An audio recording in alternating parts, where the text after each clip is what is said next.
Vamos abrir as Bíblias no livro de Malaquias, é o último livro do Antigo Testamento. Malaquias 4, 6. Vamos nos colocar de pé. Malaquias capítulo 4, verso 6. Diz assim a palavra do Senhor: Ele converterá o coração dos pais aos filhos, e o coração dos filhos a seus pais, para que não venha e fira a terra com maldição. Vou ler novamente. Ele converterá o coração dos pais aos filhos, e o coração dos filhos a seus pais, para que eu não venha e fira a terra com maldição. Palavras do Senhor, demos graças a Deus. Talvez a palavra mais pronunciada no mundo hoje seja a palavra crise. Nossas crianças, nossos adolescentes, nossos jovens crescem, caminham na vida ouvindo diariamente, através da mídia ou em conversas pessoais, a palavra crise. É crise no abastecimento, crise do petróleo, crise dos recursos hídricos, crise das relações internacionais, crise de segurança, crise de valores, crise moral. Ouvimos diariamente falar de crise nos três poderes da nação: no parlamento, no poder judiciário, no poder executivo, nas instituições e, lamentavelmente, crise que entra também na igreja do Senhor Jesus Cristo. Há um amigo meu que chama de estelionato. Talvez seja o maior estelionato da história o que se faz hoje em nome do Senhor Jesus. Ontem eu recebi pela internet um vídeo que eu gostaria de compartilhar com todos aqueles que assim o desejarem, para tanto depois você coloque o seu e-mail num papel e entregue a Ana Lígia, nossa secretária, ela está presente, e eu mandarei para você, onde o Dr. Davi Wilkerson, um dos grandes homens de Deus, com 50 anos de ministério na cidade de Nova York, exatamente com a igreja em Times Square, em Manhattan, um homem que enfrentou em amor as gangues mais perigosas da cidade. E esse vídeo mostra Dr. Wilkerson chorando, derramando lágrimas por aquilo que hoje se chama de pregação do Evangelho e de obra do Espírito Santo. Gente andando de quatro nas igrejas, nos cultos, latindo, outros sibilando como serpente, e ele começa a narrar os absurdos, a ponto de uma irmã, de uma senhora ter dito a outra: o Espírito Santo me mostrou que esse livro, a Bíblia, não tem nada para lhe dizer. E ele cai em pranto profundo. E eu não me contive diante da coragem do velhinho, pequenininho, ele é bem baixinho. E se você quiser ouvir, dê a Ana Lígia o e-mail que eu encaminho para você. Então a crise está em todos os lugares. Mas há um consenso de que a maior de todas as crises hoje é a crise familiar. Em algumas regiões do país, o índice de divórcio chega a 50%. Uma pesquisa feita com 3.600 crianças, liderada por psiquiatras, e a revista Veja desta semana, a que sai hoje, ela traz nas páginas amarelas uma entrevista extraordinária com um psiquiatra belga a respeito da infância, da primeira e da segunda infância. E essa pesquisa com 3.600 crianças, ela mostrou que 14% desses meninos são filhos de pais solteiros, e que 40% das nossas crianças viverão em um lar separado antes de completarem 18 anos de idade. Nos últimos 30 anos, o número de pais solteiros cresceu, pasmem, 450%. Essa é a crise familiar. pais cada vez mais ocupados e filhos cada vez mais distantes de um relacionamento saudável e abençoado. E eu quero rapidamente abordar a vida de dois homens que foram pais. Os dois eram servos de Deus. E abordo a vida de dois servos de Deus para mostrar que o fato de ser servo de Deus não anula a crise na família se os passos que devem ser dados não forem dados. Um foi Eli, sacerdote, e mais, sumo sacerdote, o único que uma vez por ano entrava no Santo dos Santos para fazer o sacrifício da expiação dos pecados. O outro foi Jó, a respeito de quem o próprio Deus disse a ninguém menos que Satanás: viste o meu servo Jó? Ele é homem bom, justo, reto e que se desvia ou que desvia-se do mal. De modo que são dois homens exemplares como homens de Deus, são dois homens exemplares como gente que compunha a nação do Senhor, são dois homens exemplares como gente que trabalhava para o reino de Deus, mas um não é exemplo como pai e o outro é exemplo como pai. Um, apesar de ter tudo para ser um bom pai, não foi. O outro, que tinha todas as razões para ser um péssimo pai, foi um bom pai. Por quê? A família de Eli, queridos, esse é o nome do sumo sacerdote, tinha tudo para dar certo. Ele era famoso fora dos portões de casa, mas era perdedor dentro de casa. Ele sabia cuidar dos de fora, mas não sabia cuidar dos de dentro. A Bíblia nos ensina, e eu não vou ler os textos para não tomar muito tempo, que ele era extremamente respeitado porque ocupava as duas posições de maior influência em Israel nos seus dias, o poder religioso e o poder judiciário. Ele era sacerdote, ele era juiz. Esse era um homem ouvido e acatado, e durante 40 anos foi a voz que impunha respeito em Israel. Em 1 Samuel 2:11 nós lemos que ele era convertido, era temente a Deus, era sensível espiritualmente. Quando Deus chama Samuel, Samuel, Samuel, e Samuel não entende o que é aquilo, é Eli que discerne, que sente, que percebe. Era líder no seu trabalho, no entanto, fracassou como chefe de família e como pai. E quando nós examinamos o texto, e eu lhe sugiro que depois leia a história de Eli no Antigo Testamento, nós começamos a descobrir biblicamente as razões do seu fracasso, de ser vencedor da porta para fora e ser perdedor da porta para dentro, de saber conduzir os de fora e não saber conduzir os de dentro, de ganhar os de fora e perder os de dentro.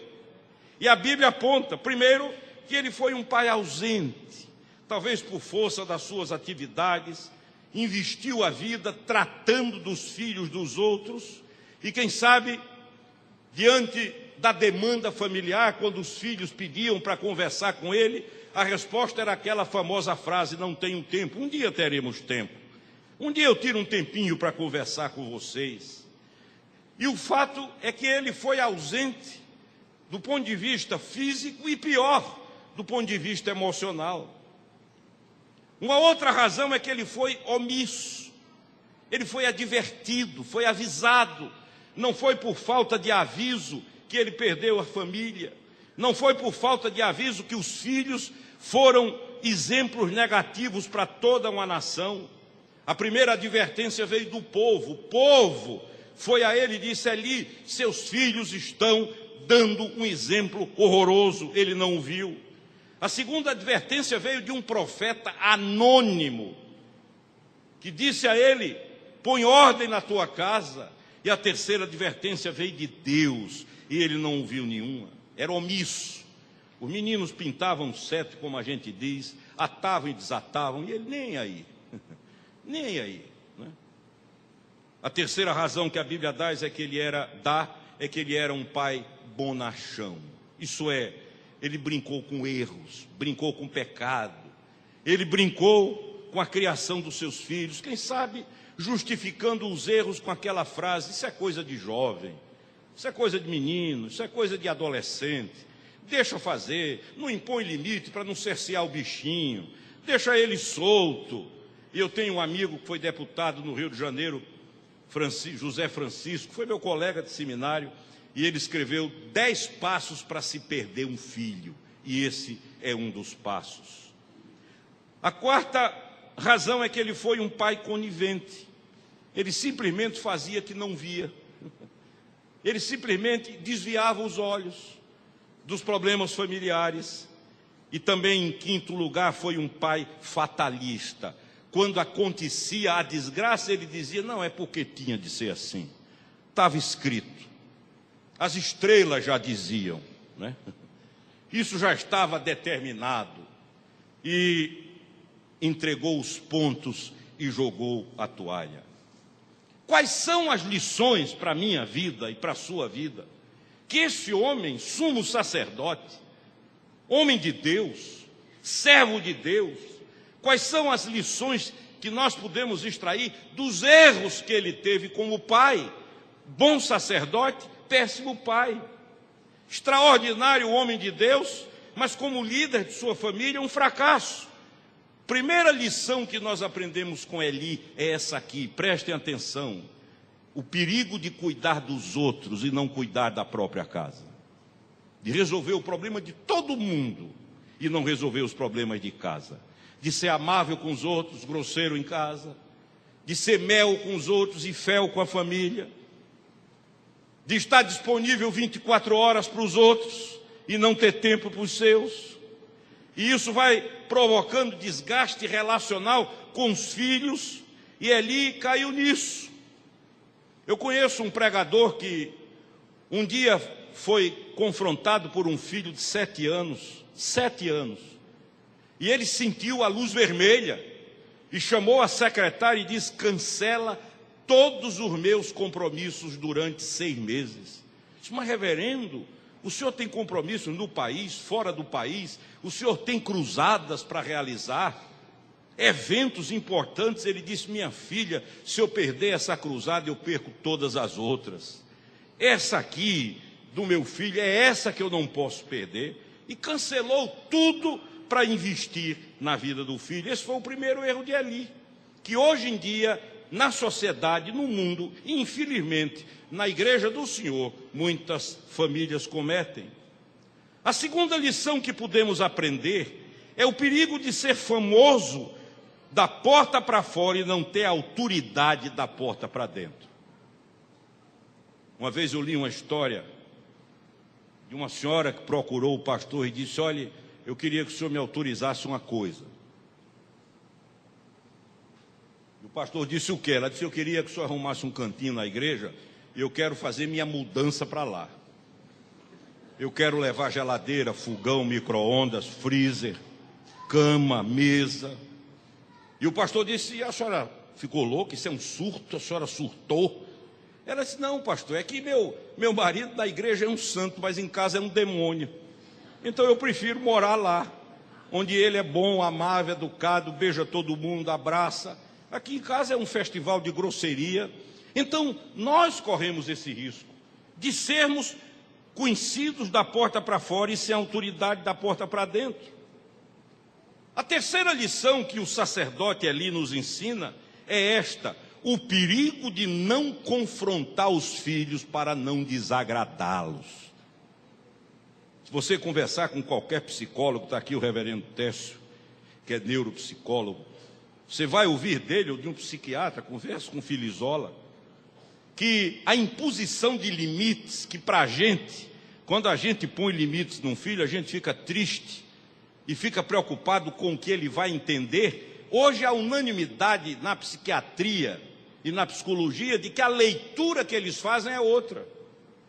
Quando pai e mãe, na hora certa e na idade certa, impõem limites, a leitura que eles fazem é essa: puxa, esse cara gosta de mim. Eles não dizem, porque não são bobos. Eles não afirmam, mas do ponto de vista emocional instala-se uma segurança. Ele sabe que alguém cuida dele, que alguém diz: é até aqui. daqui não passa, daqui não, além desse ponto você não vai. Eli não fez isso. E a última lição que ele nos ensina é o perigo de aceitar passivamente a derrota, jogar a toalha, desistir. Eu quero dizer a você que nessa manhã tem problemas em casa com seus filhos. Não desista em nome de Jesus. Não jogue a toalha. Vai ter sempre uma vozinha dizendo aqui, não tem jeito. Desista. Abdique, capitule. Eu lhe exorto como bispo, edificando a minha exortação sobre a palavra de Deus. Não desista em nome de Jesus. Vá à 2ª milha, vá à 3ª milha, vá à 4ª milha, vá tantas milhas quantas forem necessárias. Mas meu irmão e minha irmã, não desista dos filhos que Deus lhe deu. Agora, vamos olhar um pouquinho a vida de Jó. Esse tinha tudo para dar errado e deu certo. Esse sofreu, teve prejuízo, faliu, quebrou, como diz um amigo meu, quebrou pela raiz, trincou na base, perdeu família, perdeu bens, perdeu saúde. O que era possível perder, esse indivíduo perdeu. No entanto, 2 coisas chamam a atenção na vida de Jó. Primeiro, ele era íntegro no meio de uma geração corrompida. Ele não usava como argumento o que muitos usam, mas todo mundo faz. Ou aquele ditado célebre que eu ouço desde menino: em terra de sapo, de cócoras com ele. Jó não comprou esse chavão. Ele, no meio de uma geração corrupta, ele foi íntegro. E a segunda virtude dele era o casamento entre a vida moral e a vida espiritual. A conduta refletia a fé. As obras encarnavam a fé. Jó era bonito por fora e por dentro. Era um indivíduo simpático, agradável, vencedor, otimista, mas por dentro era íntegro, limpo, honesto, coerente e temente a Deus. Eu trabalhava numa missão no Rio de Janeiro, e um dia chegou um rapazinho de 18 anos, todo bem vestido, com colete, gravata, parecia um manequim de loja. E abriu o coração dele para um pastor amigo meu, e quando acabou a história, esse meu amigo em lágrimas olhou para o rapaz e disse: você é lindo por fora, mas é podre por dentro. É só casca, meu filho. Você precisa cuidar do seu interior. Jó não era assim. Agora, se você ler o livro de Jó, e eu sugiro que leia, você vai ver por que ele foi um pai modelo. Primeiro, preocupava-se com a salvação dos filhos. Jó sabia que esta vida era passageira, não era uma coisa eterna. E a preocupação da mente dele era: onde é que meus filhos vão passar a eternidade? Eu e Carmen temos um amigo em Porto Alegre, cujo nome eu posso dizer, porque o testemunho é belo, chamado Isaías Figueiró. Menino rico, de família rica, empresário poderoso, sugando da vida o que o dinheiro podia dar, aventura, frequentando cassinos no exterior. Aí um dia ele estava em Montevidéu, no Uruguai, e ia pregar naquela cidade um grande evangelista argentino que eu conheci, eu acho que Carmen também conheceu, Carlos Anacondia. Carlos Anacondia era um empresário poderoso, industrial, milionário, 10 filhos. E um dia teve um encontro tão poderoso com Deus que abriu mão de tudo e foi pregar o evangelho. E quando Isaías foi à cruzada, uma coisa chamou a atenção. Isaías tinha 2 filhos ainda pequenos, um chamado Tiago, menino com um problema no braço. E houve uma manifestação de Satanás terrível naquela reunião. E Isaías viu algumas daquelas crianças possessas, como aquele que Jesus encontrou quando desceu da transfiguração. E o pai aflito disse: ajuda-me na minha incredulidade, porque eu não sei o que fazer. Esse espírito maligno, uma hora joga meu filho no chão, outra hora levanta, faz o que quer. Meu filho virou marionete, fantoche na mão do diabo, ajuda-me. E Isaías viu aquelas crianças ali contorcendo-se, vivendo angústias e dores, e foi a hora da conversão dele. Ele lembrou dos 2 filhos e ele disse: meu Deus, nunca permita, ó Deus, que um filho meu passe por isso. Hoje, Isaías é um grande pregador do Evangelho. Pegou parte do dinheiro, comprou 2 ou 3 carretas enormes, comprou um circo e sai por esse país, monta o circo aqui e ali. A equipe vai na frente e ele vai pregando o Evangelho, os filhos trabalhando com ele, a esposa auxiliando. O lar de Isaías é uma coisa linda, porque naquele instante ele preocupou-se com a salvação dos seus filhos. Onde o seu filho vai passar a eternidade? Já parou para pensar nisso? Tem sofrimento maior para a gente do que ver um filho sofrer? Em segundo lugar, Jó preocupava-se com a santificação dos filhos. Isso é a separação. Você encontra algumas vezes a Bíblia dizendo que ele ia orar a Deus pedindo perdão pelos pecados dos filhos. E o menino nem haviam ainda pecado. E ele oferecia sacrifícios a Deus na prevenção, na intenção. Senhor, eles podem pecar, isso é um pai. Em terceiro lugar, ele orava constantemente por seus filhos. Ele conhecia o mundo, o perigo, a voracidade do pecado. Ele sabia que uma criança linda hoje, em 24 horas, poderia estar derrotada na lama do pecado. Eu estava vendo essa semana na revista Época, que saiu ontem, se a memória não me falha, a foto do ex-presidente John Kennedy, ainda jovem, à beira de uma piscina, e ao lado dele uma criança linda, bonita, saudável, sobrinho. E você vira a página e está a história daquele menino. Tornou-se um viciado, um dependente, destruído. E eu fiquei para lá e para cá e dizia: meu Deus, como é que pode uma criança tão linda, tão fofa, tão bonita, tão rechonchuda, de uma aparência quase angelical, de repente tornar-se nisso? E ele conta a sua vida, o sofrimento, a derrota, apesar de estar numa família das mais tradicionais dos Estados Unidos, de uma família rica em história. Talvez não havia naquela família, não sei, não houvesse alguém que intercedesse pelos filhos como Jó intercedia pelos dele. Um amigo meu, que morava em Copacabana, um dia o filho ia sair, meninão com 16, 17 anos, e ele ficou acompanhando da sacada do apartamento na Avenida Barata Ribeiro a caminhada do filho, e orando. E o menino virou a esquina. E quando o menino virou a esquina, ele disse: meu Deus, daí para frente o meu olho não vê mais. Daí para frente o meu braço não chega. Guarda meu filho, cuida do meu filho, protege o meu filho, sê com o meu filho na madrugada perigosa e violenta dessa cidade. Acompanha meu filho e protege-o da mão violenta do crime. Guarda-o da influência mortal de um traficante. Protege-o da sedução destruidora.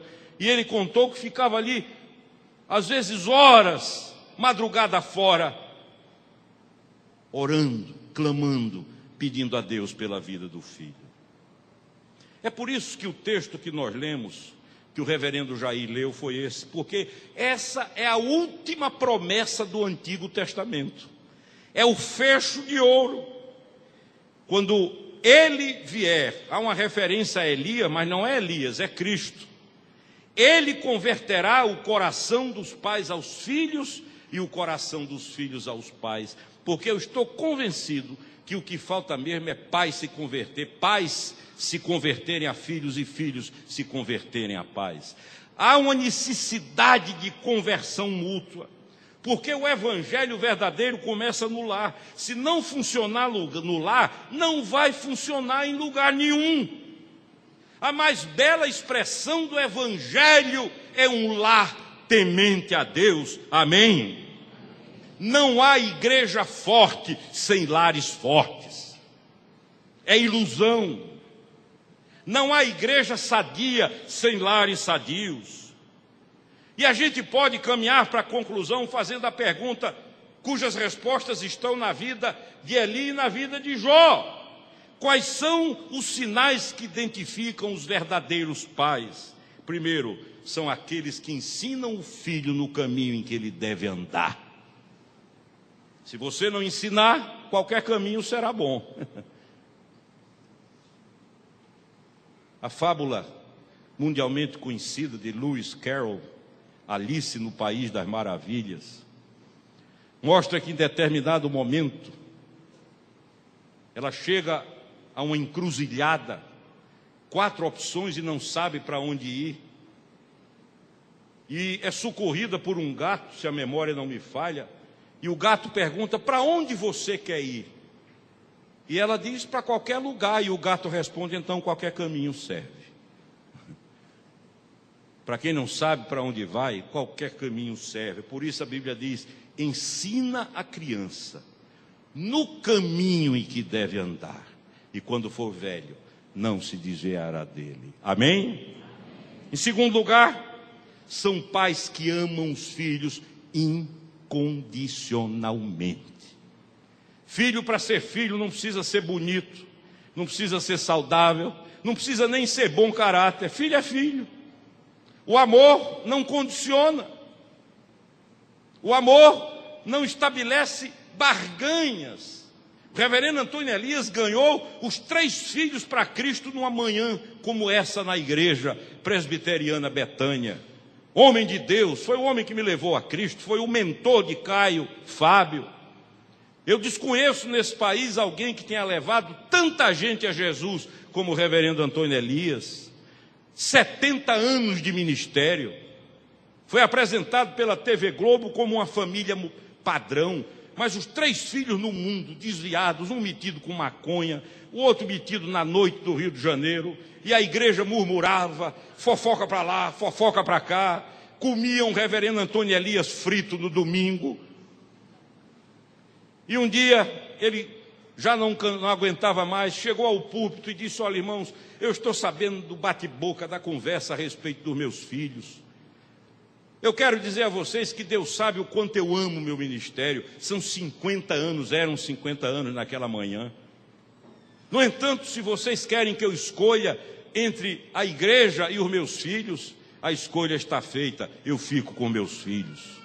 Eles não precisam ser bonitos para serem meus filhos. Eles não precisam ser convertidos para serem meus filhos. Eles não precisam ser saudáveis para serem meus filhos. Eu os amo porque eles são meus filhos. Você sabe o que aconteceu?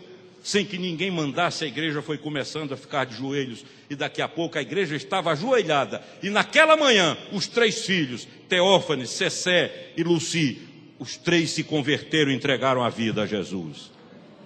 Teófanes, engenheiro da Petrobras, tornou-se pastor e foi auxiliar do pai na igreja presbiteriana Betânia. Cessé, que tinha um cabelo que parecia um ninho de guacho, tornou-se regente do coral, porque a fortaleza foi demolida pela confissão de amor de um pai. Em terceiro lugar, nós temos que ter um canal aberto de comunicação com os filhos. A morte começa quando o silêncio se instala. Pai e mãe têm que ter ouvido para ouvir. Um general muito amigo meu, hoje general de exército em Brasília.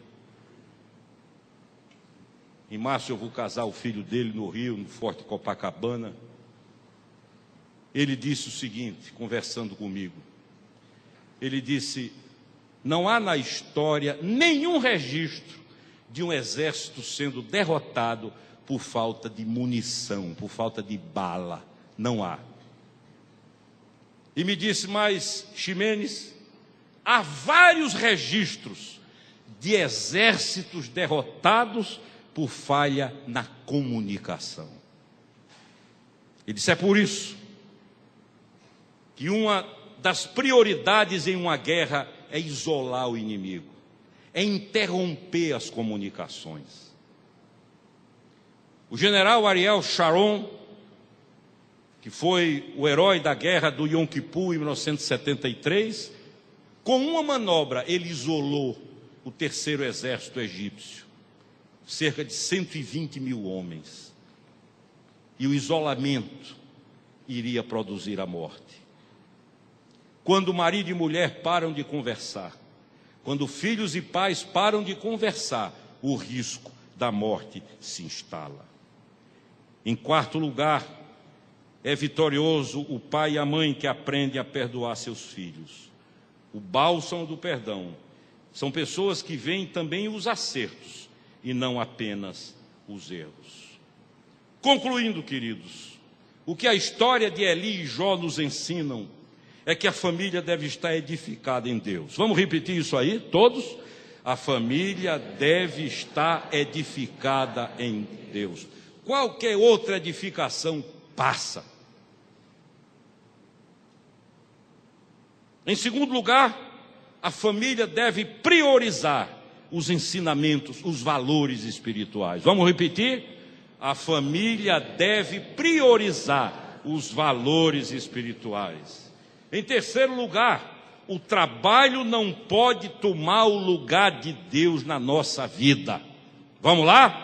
O trabalho não pode tomar o lugar de Deus na nossa vida.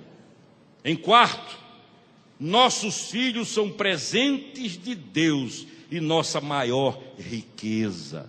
Repitam, nossos filhos são presentes de Deus e nossa maior riqueza. Quer fazer um teste? Veja se você troca seu filho pela cidade de Paris inteirinha. Duvido. Pode ser feio, doente. Em quinto lugar, filhos são instrumentos de Deus na vida dos pais. Vamos lá? Filhos são instrumentos de Deus na vida dos pais. Em sexto, a família é o berço da renovação da esperança. Repitam, a família é o berço da renovação da esperança. Pai que não cuida é reprodutor, é touro de leilão. Pai que não gera, mas cuida, trata, valoriza e ama, é pai e é mãe diante de Deus. Portanto, eu falo pai porque eu sou pai, eu não quero falar em nome das mulheres, mas elas ouçam também, né? Pai que é pai é aquele que dá o exemplo. A palavra imitadores na língua grega é a palavra mimetai, de onde vem a palavra mímica. Mímica. De onde vem a palavra mimetismo. Ele é como um espelho. O espelho não fala, mas mostra. Meu pai dizia que se há uma coisa que não falta na casa de ninguém é o espelho, nem que seja um fundo de panela polido. Porque o espelho diz a verdade. Ele diz que um cabelinho está assim. Ele diz à mulher que a sobrancelha não vai bem. Ele diz que ela exagerou um pouco na maquiagem. O espelho é verdadeiro. E ele não fala, mas ele mostra. O verdadeiro pai e a verdadeira mãe não precisam de muito discurso. É na vida que mostram. O discurso é a vida. É aquele pai, é aquele que confronta, que diz, meu filho, você está errado. Isso que você fez é erro. Amo você, dou a vida por você, mas você está errado. Pai é aquele que disciplina. A palavra disciplina vem da mesma raiz da palavra discípulo. Disciplinar é discipular. Pai é um perdulário em carinho. Não tem vergonha de beijar. Eu conheço um aqui em Recife que me disse o seguinte, um rotariano. Ele disse, olha, meus filhos já são prevenidos. Se não quer levar beijo, não encontre comigo. Ele disse, uma vez eu estava no shopping center Recife e lá vinha o mais novo com a namorada. Quando me viu, tentou escapar com vergonha. E eu, ei! E ele veio meio pálido e disse, não adianta, meu filho. Se ela beija você, quanto mais eu. E tome beijo no menino. Pai que é pai se esforça para estar perto dos filhos, porque esse é seu maior prazer. A gente tem dificuldade de aceitar convites bons para comer ali, para jantar acolá. Porque o tempinho que se tem, a gente gosta de estar junto dos filhos. Você já olhou os animais irracionais, como eles gostam de lamber a cria? Quanto mais novo o bichinho é, mais ele lambe. Filho precisa ser figuradamente lambido, untado, me permita uma expressão, lambuzado de amor e de carinho. Amém? Eu quero concluir com duas coisas, chamando você para esse raciocínio. Nunca justifique sua ausência a um filho por causa de trabalho ou mesmo de fé. Eu conheço um pai que um dia estava trancado no gabinete orando e o filho, com 6 anos, bateu. E ele continuou orando e o filho bateu. E finalmente ele ficou bravo e disse, meu filho, você não vê que eu estou orando? Que é minha hora de oração? Fechou a porta bruscamente. E quando botou o joelho no chão, começou a pensar, puxa vida, Jesus deixou o céu para vir me ouvir. Deixou a glória do Pai, o conforto do Pai. Deixou tudo que se podia deixar para vir para esse lixão me ouvir.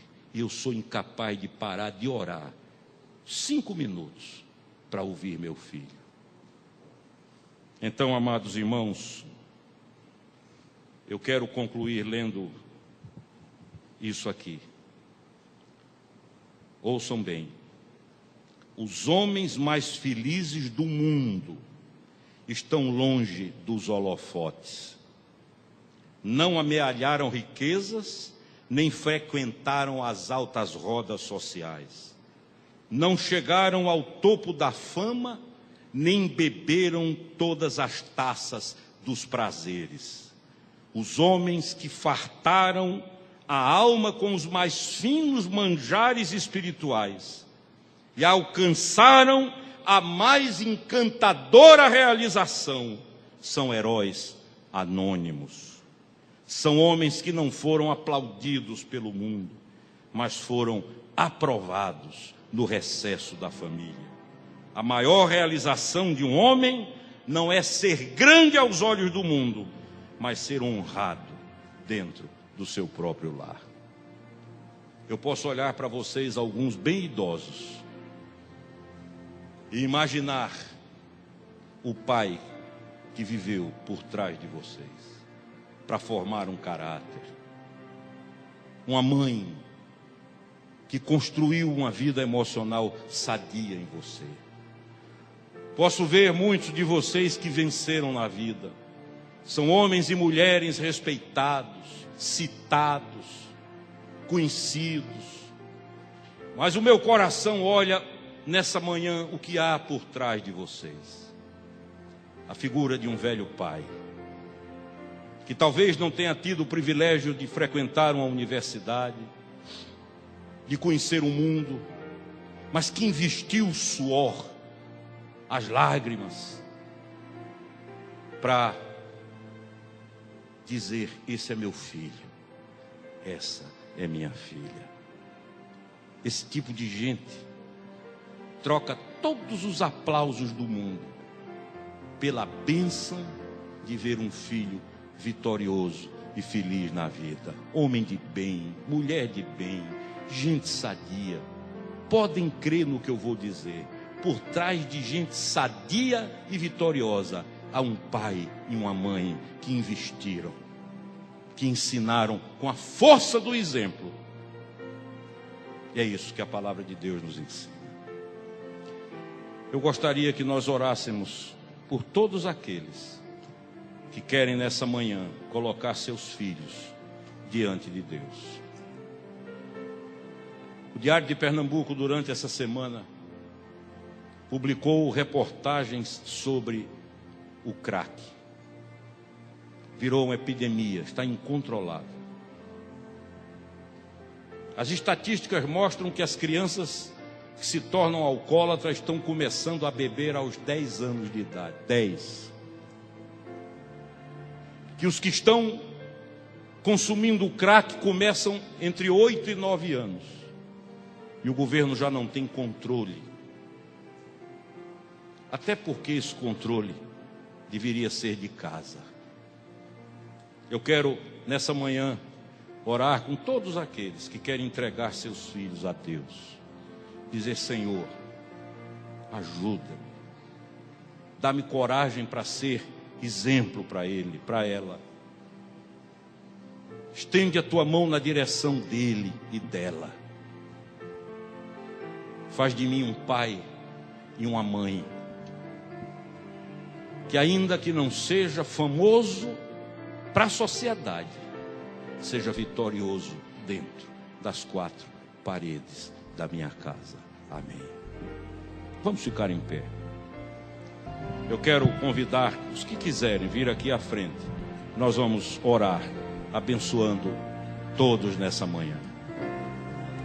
Um pastor presbiteriano, amigo meu, escreveu isso, que eu gostaria que um dia meus filhos dissessem de mim e que seus filhos dissessem de você.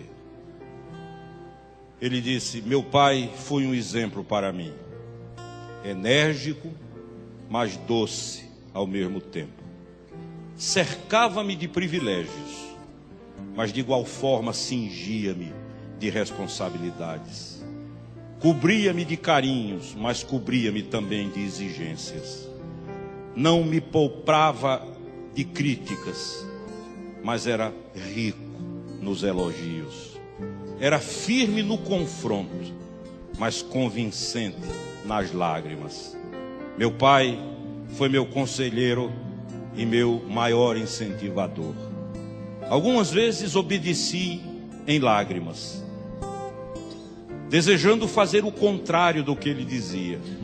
Mas ao obedecê-lo e honrá-lo, descobri que Deus me preparava para vitórias mais consagradoras. Meu pai não era um homem culto, mas era experiente. Não galgou os degraus de uma universidade, mas diplomou-se na escola da vida. Não tinha familiaridade com os livros, mas tinha intimidade com Deus. Suas palavras são para mim, ainda hoje, fachos de luz a iluminar meu caminho. Meu pai não foi um homem perfeito, mas foi um homem sério, íntegro e valoroso, que me ajudou a conhecer a Deus, tomou-me pela mão e ensinou-me o caminho da verdade. Que os nossos filhos possam dizer isso de cada um de nós.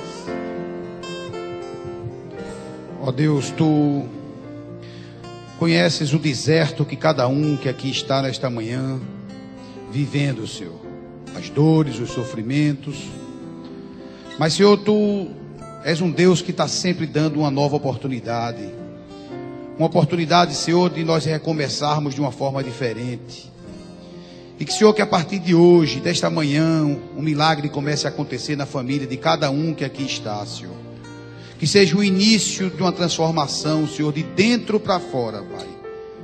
Que nós possamos, Senhor, com a Tua força, com o Teu poder, pela presença do Espírito em nossas vidas, Pai, sermos modelos, sermos exemplos para nossos filhos.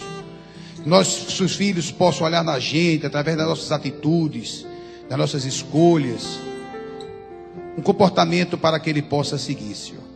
Que nós possamos, Pai, verdadeiramente amar nossos filhos como eles são, abraçá-los, acolhê-los, incluí-los, andar com eles, Senhor.